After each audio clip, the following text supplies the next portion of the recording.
అబ్రహాము నమ్మిన దేవుడా, నా పితరుల ఆరాధ్య దైవమా,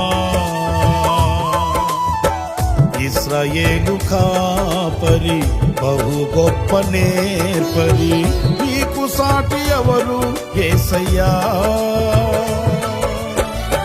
ఇశ్రాయేలు కాపరి బహు గొప్ప నేర్పరి, నీకు సాటి ఎవరు యేసయ్యా.